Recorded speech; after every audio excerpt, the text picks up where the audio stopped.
Hi guys, Wolfie here again. On my back tension video I made mention of what I described as maximising the poundage of your bow.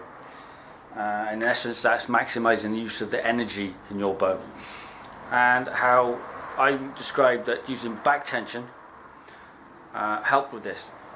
What I was getting at in regard to that was, for me, when I'm shooting and I release the arrow, I take my hand back. It doesn't always necessarily come back to my shoulder, but it comes back because I'm using the muscles in the rear of my shoulders to draw my arm back. And what that has given me is a maintenance of the position of the arrow as I'm releasing, so the arrow is then, my fingers are clearing the string rather than the string and the arrow clearing my fingers. How I would suggest this works is when you've got, for example, the string, I won't draw the bow, here, and you let it out of your fingers, for that inch to inch and a half as it's coming out of your fingers, if you're doing a static release, you're not getting the best throw and energy out of the bow. The string is being sort of weakened and dampened for that inch and a quarter per se. So if you're drawing a 50-pound bow that I've got here to 28 inches, and if they say you get a 2-3 pound sort of increase or decrease in poundage per inch, then you're losing 2 to 3 pounds worth of energy into that arrow, which for me, if I found I've done a sloppy release at, for example, 50 yards, will drop my arrow below the target. This could be a 50 centimetre drop. It's quite considerable. It means you miss your shot, and particularly if you're looking to shoot consistently at a spot on the target, you're not going to maintain that. What I do and what I practice is locating my draw and anchor. I know full well on some of my videos I've noticed my arrow point creep forward, which is something, a lot of that is when I'm recording a video I'm not focusing totally. But what I intend to do is lock in and hold that back and not creep forward, something I constantly work on. So I'm maintaining that 50-pound draw weight because I draw a standard 28 inches.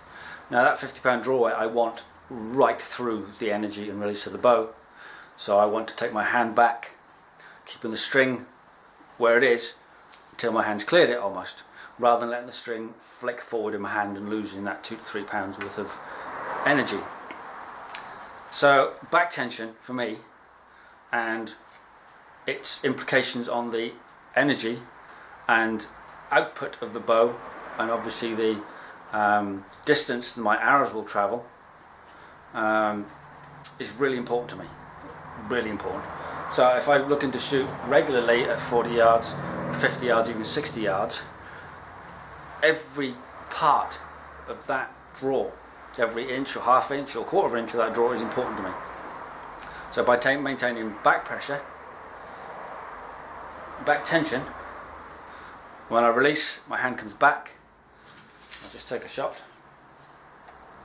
It clears the string rather than the string clearing my hand.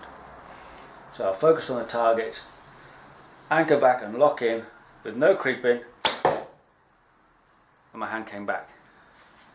I'll do that one more time.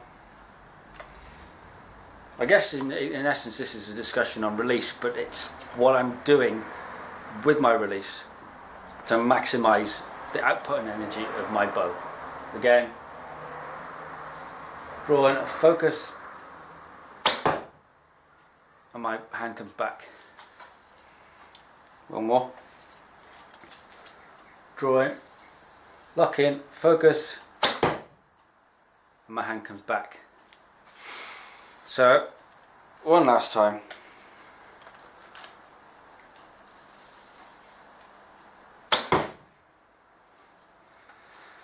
So that for me is my method of maximising the energy and the poundage of my bow. There's no point in me having a 50-pound bow drawn to 28 inches if I'm not going to make the best use of that.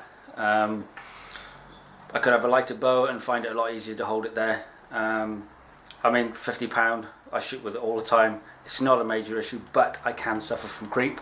So I put that back tension in, almost locking my shoulders in, and it does as much as I can to prevent that, to give me a consistent draw length, a consistent poundage on the arrow, and a consistent sort of energy release in my release. So that's my thoughts on that. That's how I work it. Enjoy my Raven if you've seen the video. What I was saying from my perspective is evidence that I'm getting as much energy as possible is that my Raven, it's a 49-pound Raven.